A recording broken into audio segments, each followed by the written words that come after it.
Okay, hello everyone. Welcome on ArchiDiaries for another new beginning, another live interview series, which has been titled as Interior Design and Innovation 2.0.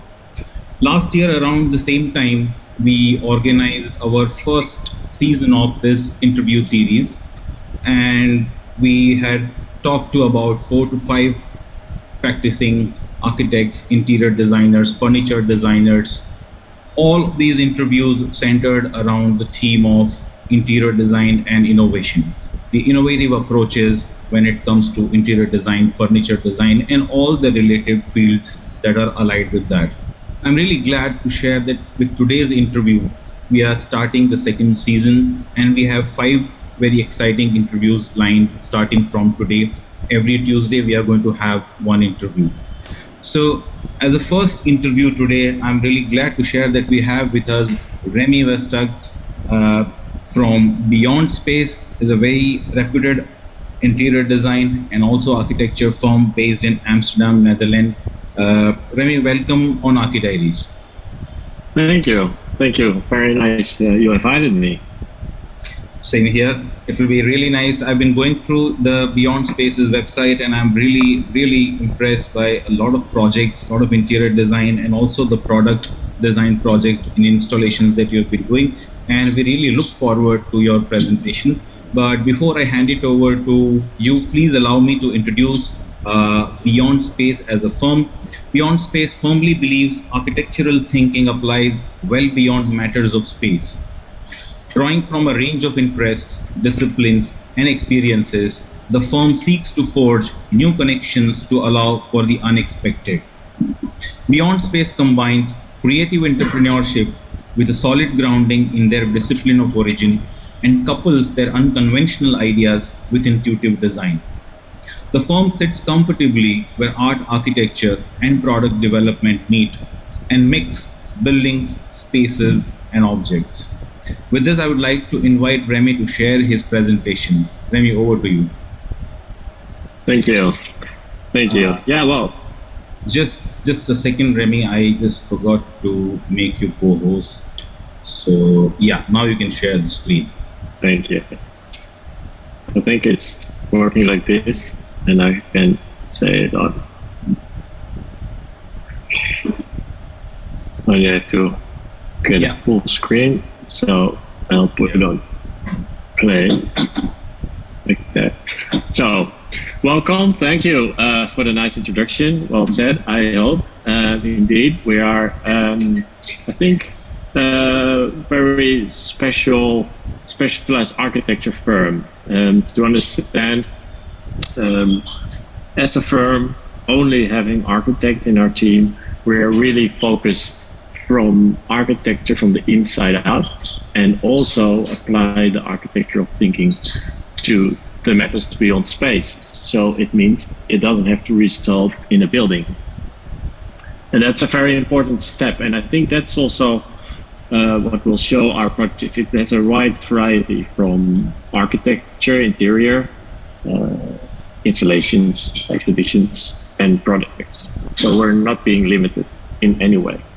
So in my presentation, let's start first with our 3 partners. This is quite a big news because recently Esther, one of our best employees, joined us in our partnerships.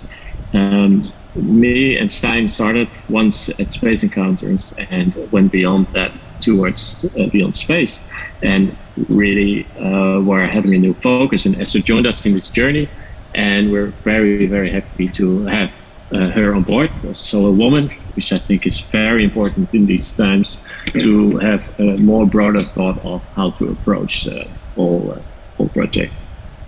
Well, as you said, we mix building, space, and objects, and that we apply the architectural thinking to matters beyond space. We create inspiring, safe, unique works and environments, and we work with an international team of 10 architects, which is very important for us. We have people now from Iran, Hong Kong, America, France, Germany, and Italy, and of course a few Dutch people. But I think that difference in culture with the same direction is very important to get really grip on our projects and to have all the different ideas together. I'll start with our first part, which we like to call architectural objects. So these products are more or less products which are created by any form of fascination, frustration, or objects where we think, where we walk against, and we always have to find a problem which we can solve with our architecture, or which we can solve with our interior, and then find out that this is a solution which can be solved by a product. So our products are never like created from one single question: can you make a chair, or can you make this? So it's always an own interpretation of a fascination which or a problem which find. Our first products we launched in 2016 was the Boring collection, which evolved from the situation that we were designing interiors, and every time we design interiors, the client ordered chairs and tables, which were mainly black and white. And well, if you put this in your nice interior, everything is destroyed and you can just start all over again. So we thought, like, can we get this cheap furniture, but then simply make it all gray? And making it all gray, it blends away, where we have the ability to curate where it should be all about. It should be maybe about a nice kitchen, or a nice wall finish, or a nice ceiling, or a nice floor. But at least in this case, it doesn't go about the furniture. We launched this in 2016. I will show you later some images which we did in Milan. Being well sold, it's quite cheap furniture and gives the designer the ability to show where it should be about. Another project which we recently launched was the COOKERY. And the interesting of the COOKERY is that everybody, especially in the Netherlands, you get a kitchen with your house. And then anytime that kitchen is very shit. So we tried, like, can we not like redevelop the whole idea of a kitchen? It should be simple, efficient, effective. Everything should be in there. So like refrigerators, dishwashers, oven, storage, microwave, and hot water boiling, and 3 cooking panels. And rethinking this whole thing, it didn't fit. But by making a small adjustment at the sink, making it big, we were able to make the most compact kitchen object currently on the market as a furniture piece added to your house. Currently, we're busy with big development projects where we have like 100 of these kitchens. You just can choose your color, you can choose some nice options, not stereo surround sound like in a car, but in this sense, you can have a steam oven or something else. So these products definitely kind of start how to kind of reuse the space better, and we believe that these kind of interventions in small houses are very important to really create better interiors without us having to design it, but giving tools to designers to be able to work with that. Another product which we're currently developing, and which is quite hard journey, was a smoke detector. And a lot of people ask me, like, why would you need a smoke detector? Well, every smoke detector I know is white and it's made of plastic, and I'm not able to paint it. So if I would make a dark gray ceiling, or I would make a concrete ceiling, and even I know in Prada Foundation of Remi in Milano, there are very ugly smoke detectors. So we all accept it because there is no alternative. So we are the company who are thinking about that, and like, why is it every time the same problem, and can we change it? So we start this journey, and in this case we developed a new smoke detector. But the interesting thing is that it's not only a smoke detector, but it could be used also for a Wi-Fi router or a slow loop, and it's especially meant for big buildings with complex fire safety protection. What we did, we created also a cover, an aluminium cover, which can be put on, and you can change the inside element. And by doing this, the cover can be painted with any color, anytime you like, to also match your interior and don't be such a messy object on the wall. So besides these products which are being evolved to create nicer spaces, we of course also create a lot of interiors. We do this for brands, for partner architects and private clients. One project you could know us from is recently delivered a project called CSMA. The client was a producer, applicant, how you say it, like, well, he places curtains and floors. And we just said, like, well, you just have to show where you're really good at. So we decided to hang his full office showroom, let's say, full of curtains, and we molded it like this, that it's like taken out, like if you have a mountain of sand where you cannot take out holes, and created the spaces from the inside out, resulting in a very translucent and elegant level where even when the wind goes through, it blows through the space. And in this case, he even have so much architects coming to his practice to ask if they could work from only also to see the interior. So he really went on with us, understanding that this product was his main key element, which he had to show, and which we created for him in one big experience. Another thing we did was creating a bar. I'm currently sitting there now for everybody who can see it. Well, this is our own bar. So next to our projects, we also like to make new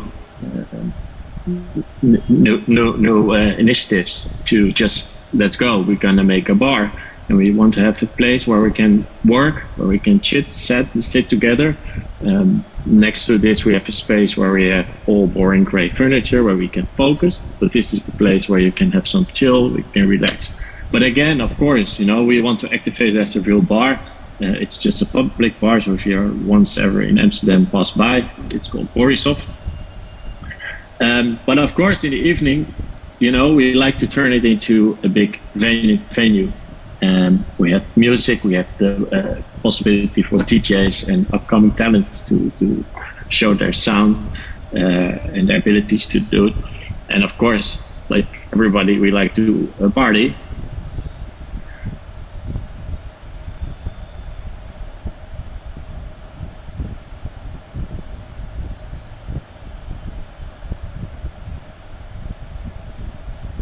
So our job is not only about space, but it's also about how to use space and how to activate space and how to make space. It's just really cool where you would like to stay yourself. Well, maybe in that case, the other opposite is interior for offices. This was for work rate, where we created an immense grid to make control of the space within an existing building. And through this whole grid, 3D grid, all the electricity cables, everything is solved within that grid, and the walls in between are flexible. So we currently also are moving out some walls, adding some walls, creating new space and creating flexibility into these spaces. Well, I'm going to go through some projects. This is Klink Noord. It's a big hostel where we had to combine two public spaces together with the stairs, where we decided to make the stairs so big that we created panels of elevations where you could sit and chill and relax a bit, and where you could make use of the stairs as another third element, as another public space. Another project we did was for Sony Music. Interesting with Sony was that they wanted a brand and they wanted to have a full spatial experience. And there we found out that they really want to have one part where they could be focused and working, and the other part where they were having a chill room, and we called it the green room, as maybe also know from music or theater. But we took it quite literally. So at one part of the office, we made everything green, as you see here in the image, and the other side we made completely gray. And it's the balance between both, connected by a full illuminating ceiling. And you can see it here in this small animation of movie.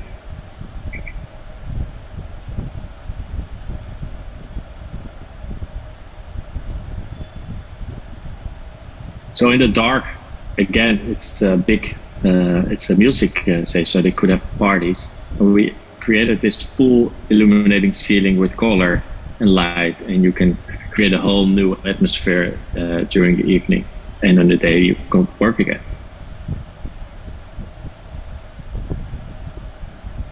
So in our projects, as you see, we are always trying to touch different layers. It's not only always about architecture. It's not only about interior. It's also not about the product itself, but it's always trying to find the perfect balance between all facets.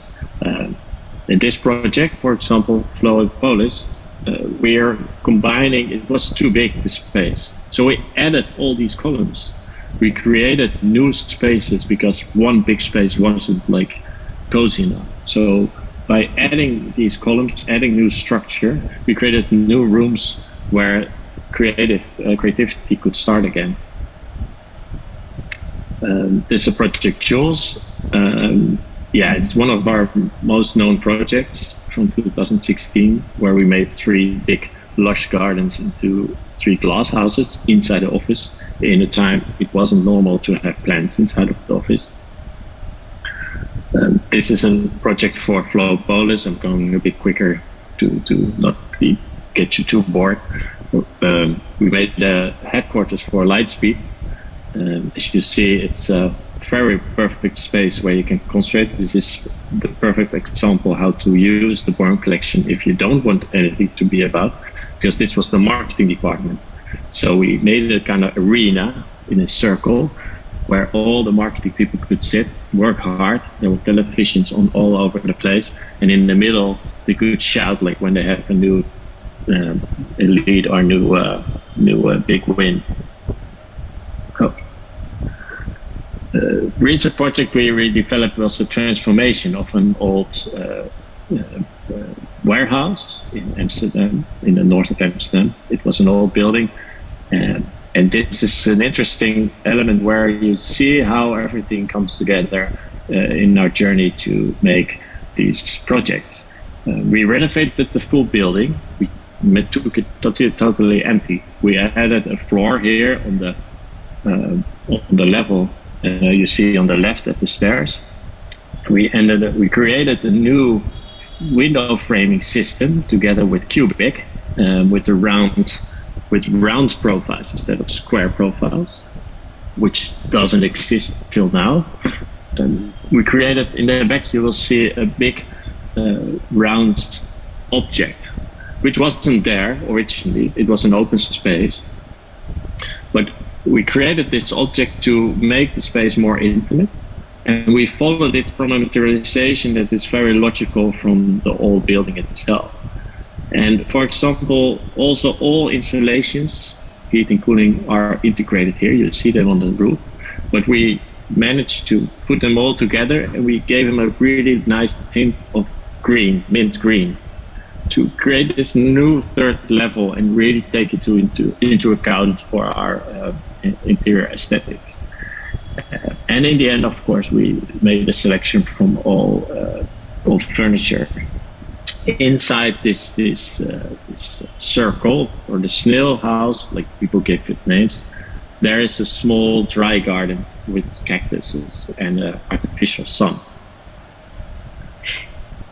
And this is a project we're currently working on, where we're changing the full interior of a big high-rise building with offices, with a cinema, with housing, and where all people blend into one big space together. And here we're more or less creating architecture inside and almost urbanism. So how can you transfer or make a process of scenographies from going outside from the public space, going to your private space, which is your house, and how is this journey being guided? And we here created a light installation together with a light designer called Children of the Light. We gave the ability to a Dutch artist, Klaas Kuiken, to create all the hanging flower pots. and are working with outside, inside materials and Dutch designers to manage this whole balance of the space. Well, so these were a bit of like our bigger projects or the project we're working on. We're also doing some architecture projects, but I didn't include those in this presentation because I find architecture in one way sometimes a bit too boring and too limited. I think our quality is definitely to blend through all the different skills and to make a multidisciplinary solution. And that's also why we say we mix building spaces and objects. Not always a space can be defined by architecture. It can also sometimes be defined by fabric or by green or simply by light. So we also like to do the placemaking. I showed you our bar, which we have currently, and this is a bar we had previously in 2019, where we took over an old building which had to be redeveloped, and they asked us to do some placemaking for it. And here we created a big interior, big bar with restaurant for temporary. It's called Umwamba. And again, of course, we had a party over there during IDA. I'm going to go quickly through it. Yeah, perfect.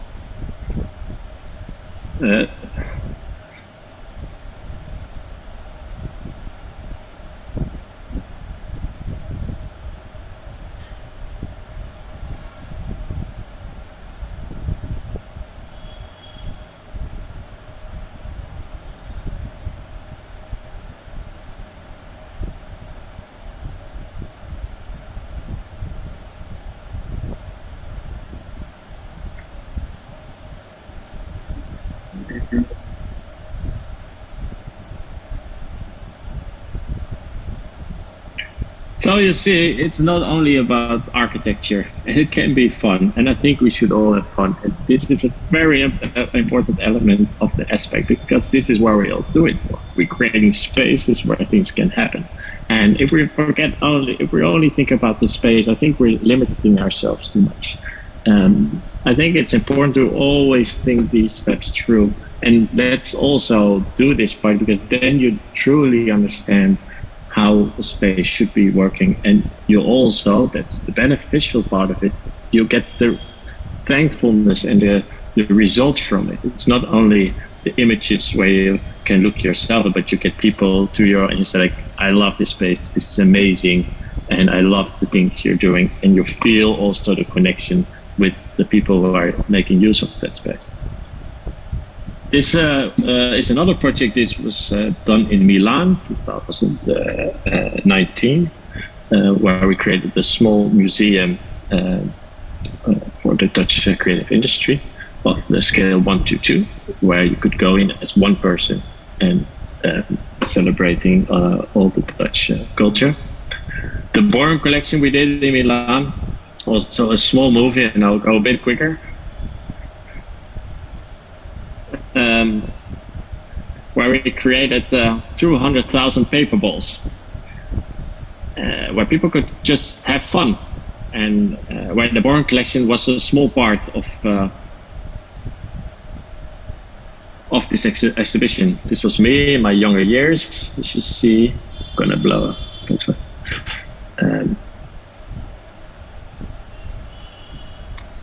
Together with two Dutch artists, we also created a small movie about boredom. These are Leonard and Sanne.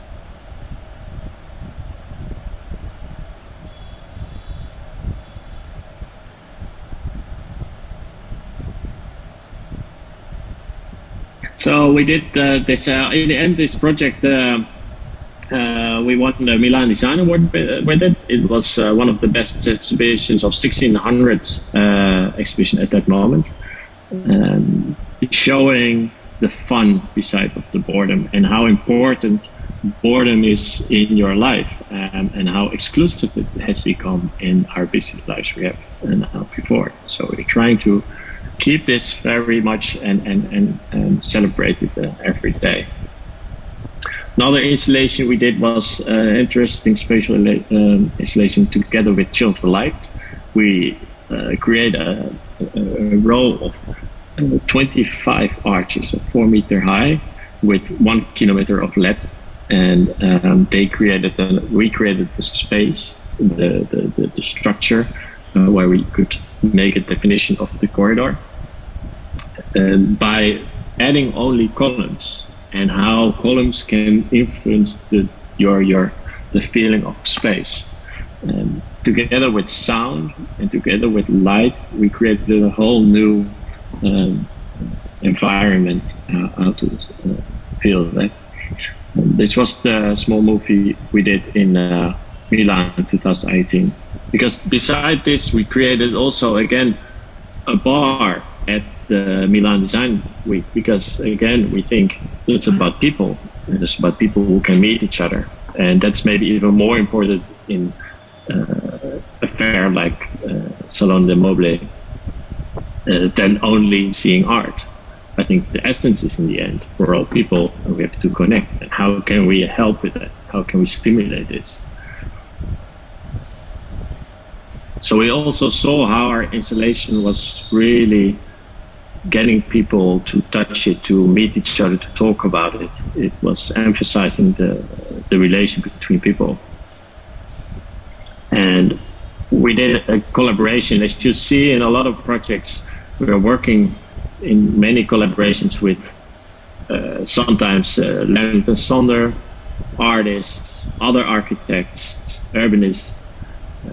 And we really feel that we don't have the answers ourselves, but we always try to find experts on other levels and to find new collaborations together to do this.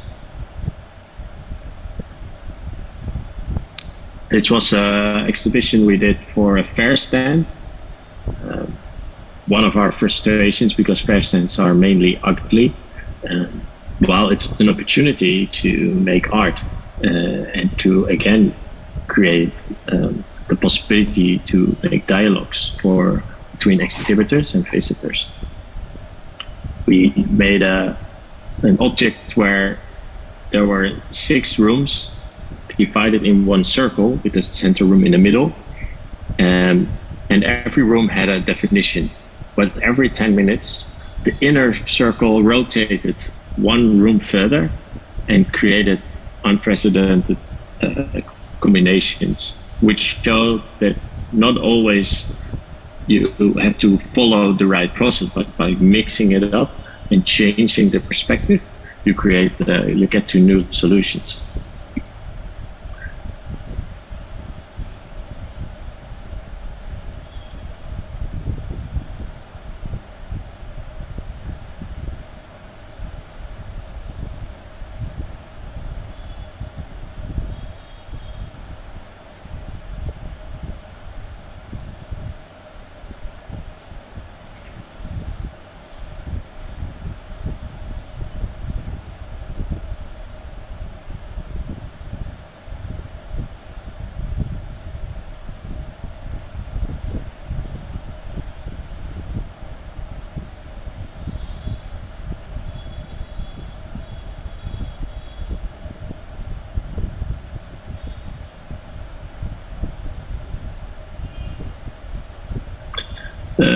One of our latest exhibitions was also for Art Basel in Basel, where we created the inside, where we defined the walls, what is a wall, and how do you perceive it, by changing walls into colored flaps. And by the combination, you created new colors, and a combination of colors created again for every space a new feeling. Last but not least, we did last year a big project in Milan in this space, and we were trying to create 75 exhibitions into this big space. Here you see it all together with we wanted to make the space smaller by making 12 big volumes of 9 by 9 by 9 meters, all connected with one route. And we created these spaces with fabric.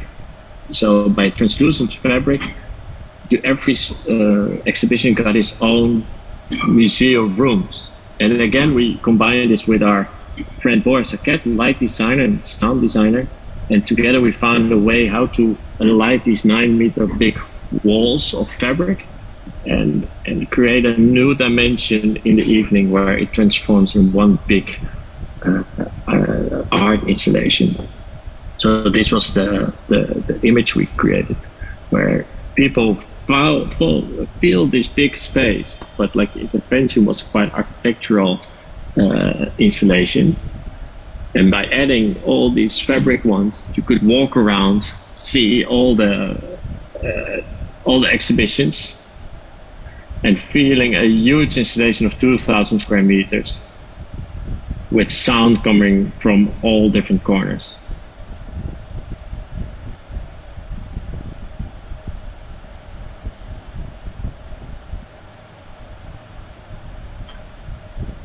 So this was the realized version.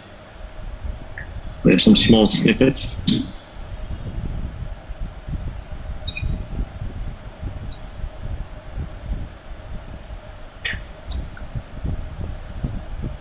And these projects show us very well how we see space. So again, we found this big space. We made it smaller on the architectural level using walls and openings. Well, these were the guys who were working together. We can't do it alone, so we have a really intense group with guys who are helping us with every project and building it. And I asked Margriet to collaborate with me on this project to select all the best exhibitions to host within this venue. And therefore we made Certosa as one of the big exhibitions in Milan.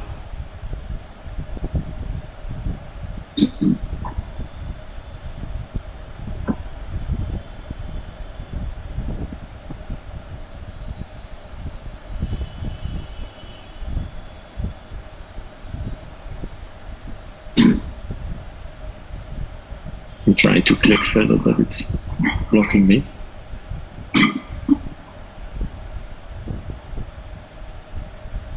So here you see how these spaces work together. And this is, again, the light show, which was every evening.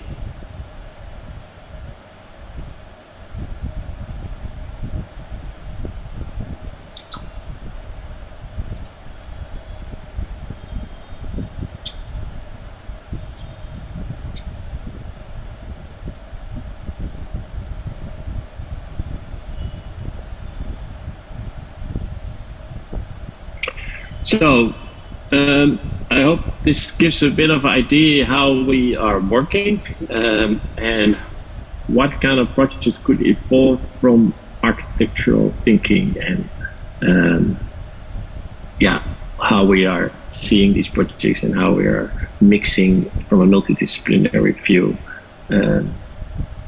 all the directions and looking out of the box to create these we hope very interesting and contemporary project. Thank you. You're welcome. Thank you, Remi. I request you to stop sharing your screen so we can. Voila. Oh, that was a wonderful presentation, Remi. Thank you for that. And just a second, my video is gone.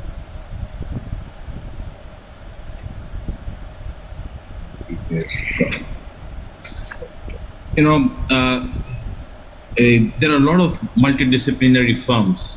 Like always, there are firms who are involved with architecture, interior design. But when we look at their works, there are these hardcore boundaries that are defined between what is architecture, what is interior design, what is product. And when I look at your presentation, when I look at the work that is being done by Beyond Space, you seem to sort of dissolve those boundaries, those hardcore boundaries that are defined that this is architecture, this is space making, this is interior, this is furniture, so on and so forth. And that is, I think, a very unique approach that makes your work really interesting to see. And it was consistent, so it's not that you're trying to define a project in different shells. There are opportunities between where you're also trying to explore products, you're also trying to explore furniture. So one question that I had for you is, when you don't sort of compartmentalize that kind of, that, okay, this is an architectural project, this is an interior project, what are the kind of possibilities that it leads to, in your work? Yeah, the truth is, of course, that the question always starts within a small box. So the question always starts: we need a new interior, or we need to have a building, or so it always trying to get beyond that question, like, why do you need this interior, and why? So the why question is, of course, the main thing, and then gaining the trust, of course, with the client to go beyond it and to also look beyond the solution. If you're being asked to build a building, but you can see you can do it with a transformation or a simple furniture fix, or with the temporary installation. So I think it's also to the honesty to yourself, asking the question, is this the real solution? And we call it often the acupuncture solution. So like acupuncture, you're gonna look for the spot, and you just use the needle to go exactly on the spot where it hurts and to solve it. So not like solving it everywhere, no, really trying to focus. And the client very appreciate it, because it's also, of course, a very durable and cost efficient way of approach. But yeah, so the result, and of course a lot of own entrepreneurship is also involved in this. It's not that this comes to us, we have to create this ourselves and have to put a lot of energy. Yeah. So there are a lot of things, that you've been doing. You've been doing projects, interior design projects. You've been doing like historic buildings and transforming them into offices, and even also apartment blocks. So I have, when I look at your adaptive reuse projects, the ones which are the transformations that you do, what is the kind of an approach that you take? So there is something that is already in existing, which has a certain architectural spatial qualities, and on the other hand, you have the demand for a certain kind of a brand, to have some kind of an image. So how do you approach those and balance out, particularly in the transformation projects, in the adaptive reuse projects?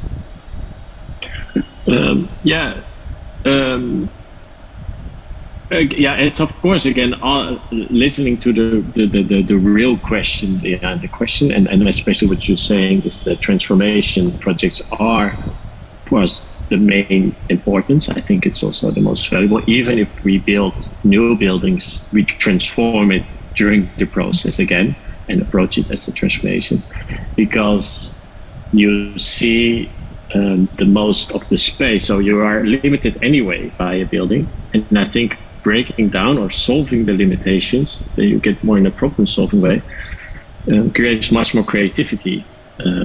The same as when you have an existing van and you want to make a caravan out of it, you get very interesting solutions. The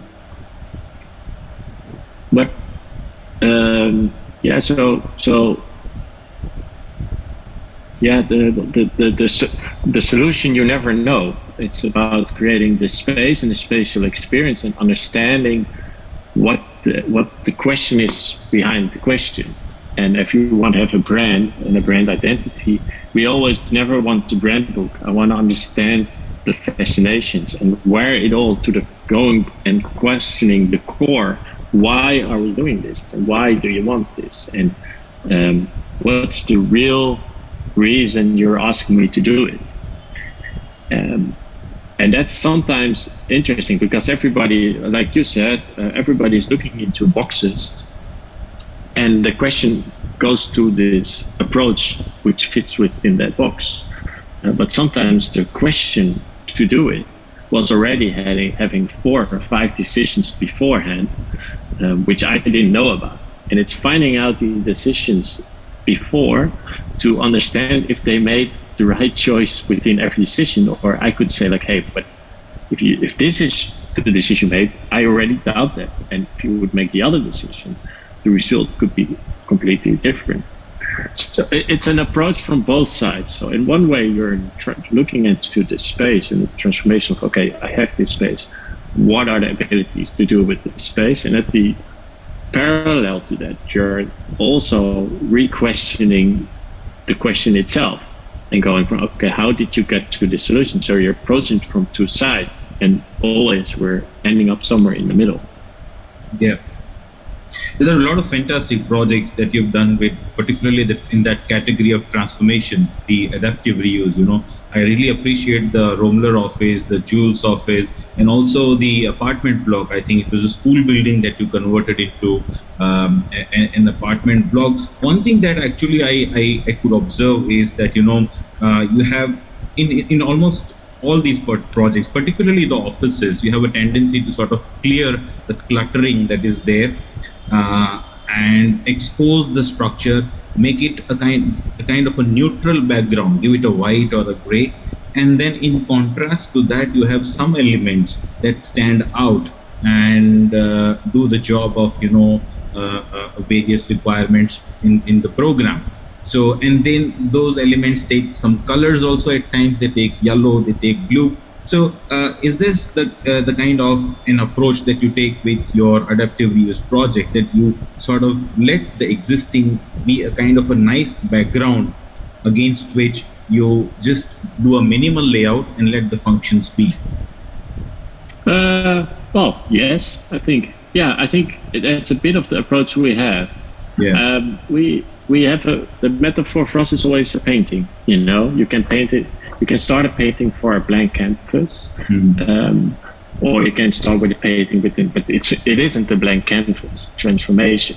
So you have to be careful, but you can, of course, paint pieces white, or you can take pieces out of the painting again to make the right balance. If you just are using colors that are not right in a painting, you want to change it, you have the ability to change it.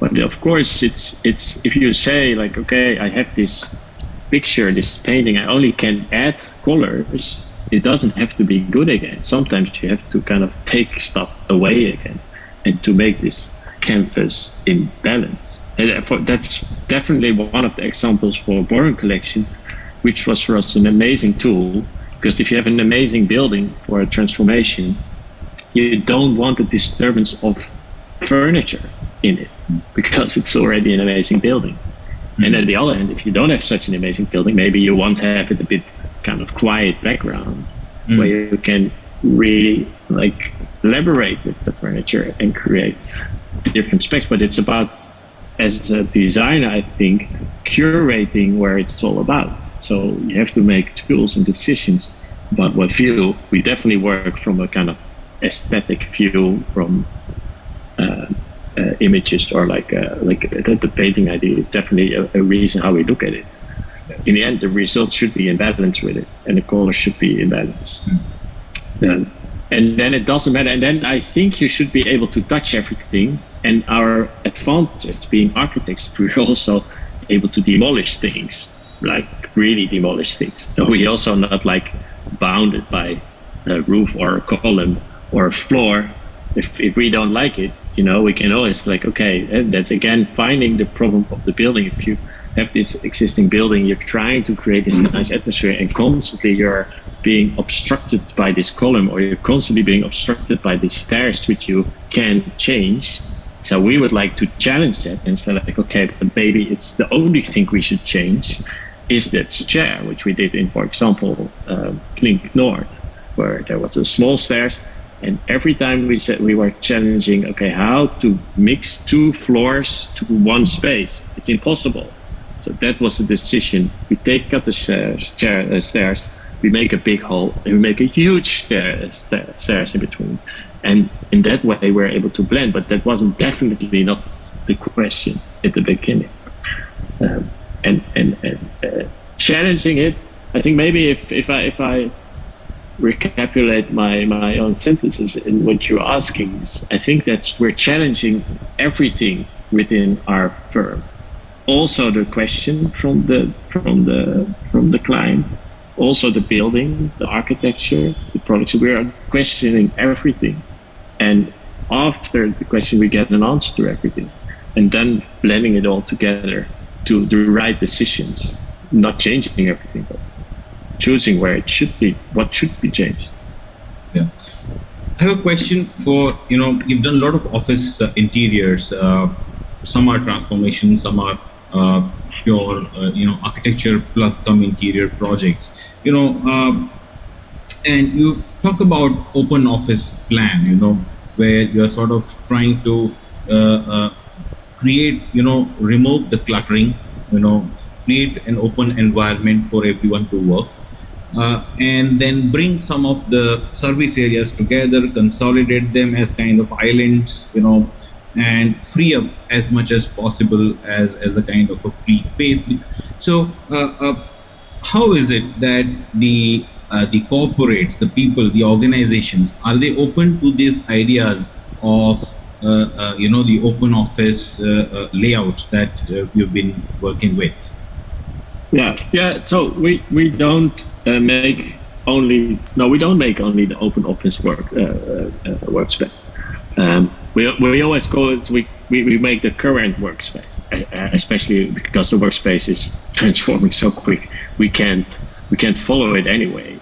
So the only thing which we know is it's one said, like, the only constant factor is change in this sense. So we have to predict what should be good in the future. And what we know is that there will be constant change and there will be constant preferences to use it. So you can't choose one. You can't choose open office. You can't choose cell office. You can't choose it. So we make a collection of spaces. So we make every type of space in a different, of course, proportions, and mixing it. And then we only ask to the client or the organization how flexible he can be, because a human being is super flexible. If we go on vacation, to a warm country, we're not going to put our winter jacket on, and the other way around. We're easy to adapt to new situations. It's even like that the human being on a Monday would like to be in a different kind of space than on a Friday or on a Wednesday, or it can sometimes be at home, wanting to concentrate, or being at the office to want to concentrate, and sometimes you want to be among other people to have some chit-chat. We are super flexible ourselves, so the only thing we ask to the organization, can you create a way where you could be flexible yourself? And only thing we have to do as a firm is provide all types of working spots where people can sit. So we have concentration spots, small meeting rooms, big meeting rooms. We have some big tables in the canteen. We have small tables in near offices. We have open plans. We have standing desks. We have normal desks. We have cell offices. We have storage rooms. Sometimes you have a gym. So we just need to make everything available, so the organization can be, or the people can use it on a flexible way. Yeah. So that's always what we tell, because my friend once said, like, humans or people are not made for conditioned environments.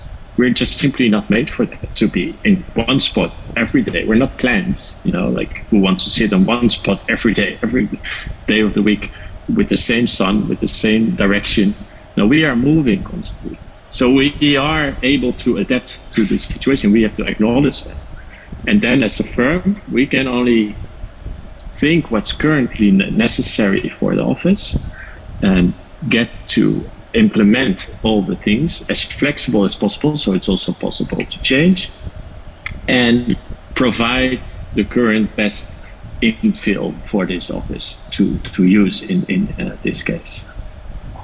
Yeah, very true. And in almost all in fact, many of your office projects, you've been using you've taken the biophilic approach also. Like in the Romler office, there is a small cactus space where there's, cactus plants are there.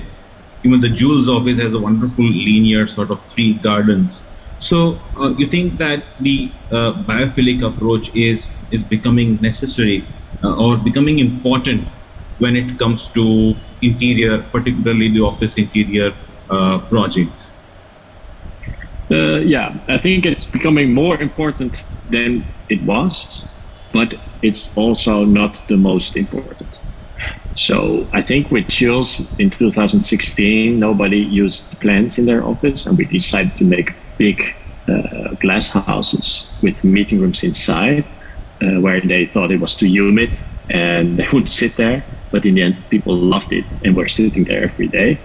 But that was definitely a time thing. And now you see more and more plants being added into office environments. And I think it's good, because I think plants, they give energy, they give fresh air. It's also the feeling of an organic thing next to you. And I think the biophilic approach is very relevant also in this.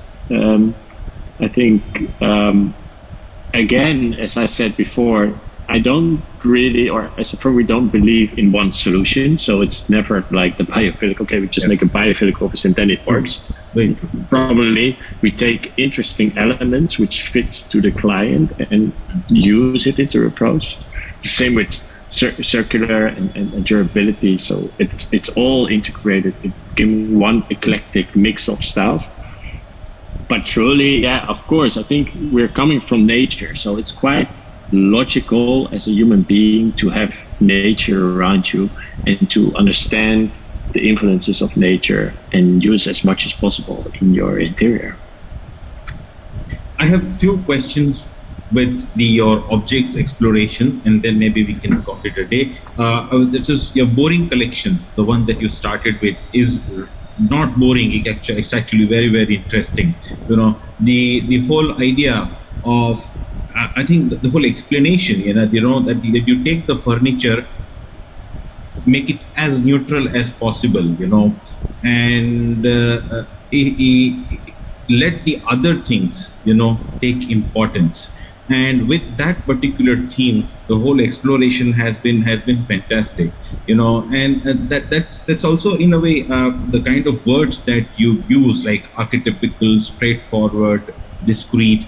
That makes it, it in a way kind of, you see in many of your projects also that kind of an approach where things take very, bare minimum sort of a background, and then you let certain things highlight and let them, some addition of colors, some textures, and that sort of does the trick. So that was really interesting. The boring collection was actually very interesting to see in the beginning. So and the same idea comes in the cookery also. That you found some problem. When you look at the standard kitchen solutions, they are either too shouting, too loud, maybe that are available in the market, and you want something customized. So are your product explorations, they are naturally, coming out of your interior design projects as kind of frustrations that, okay, this is not available, let's do it?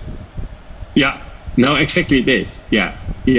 No, exactly this. It definitely comes like this. I once tried to design some things for a request, but that didn't work out, because I think, and that's also my critique sometimes on I don't know if you ever went to Salone de Mobile in Milan, but you're looking to thousands of chairs. I think there are good chairs. I don't have to design a new chair. I think so. I think understanding to create an honest problem definition is a good start for a product. And I think for us, it comes definitely from our work and our work environment. And if you work against that problem, everything. So all our projects are from frustration, and then we have to partner up with somebody who understands our frustration, also see the potential. And then I believe you're really solving problems. Like, for example, an air conditioning unit is also never designed. It still frustrates me. Like, how hard could it be to design a nice air conditioning unit? So anybody would hear this. But that are my main questions. Are like, why can't there be a nice ironing board? Like, why do we only have these shitty ironing boards? Like, it's not that hard. Don't design another chair. Design a nice ironing board. Like, everybody, the world will be so happy and thankful for it. Also, when it's not too expensive, especially, because I think it should always be available for big markets, never to forget that. So, yeah, that's definitely. So how you say that, that's totally true. Yeah, I need the frustration. I need to bump against it every time, making an analysis and find out what's the real problem. And then it's not the space, but it's sometimes the product. Yeah, sure. And that's how you end up getting into the products. And, you started with that smoke detector and all kinds of product explorations that you've shown. It has been wonderful. Remi, I think it was really wonderful to see Beyond Space's work. It is diverse. I mean, it has architecture, it has interior, it has product, there are installations. And truly now I understand the title that you've given to your firm, Beyond Space, is actually also comes from there. So wonderful learning for us, I hope also the viewers also enjoyed. And so I would like to conclude this here, and thank you for giving us your time, Remi. Thank you, Ayas, for your opportunity. Thank you very much. Thank you. And let me just conclude on a note that we have started this journey with our first interview. We had a wonderful session with Remi, and we had the firm Beyond Space, their work, and we will continue this sort of exploration. We have 4 more interviews lined up in this series. So I hope to see all of you next Tuesday again, 6 p.m. as per the Indian Standard Time. Thank you so much.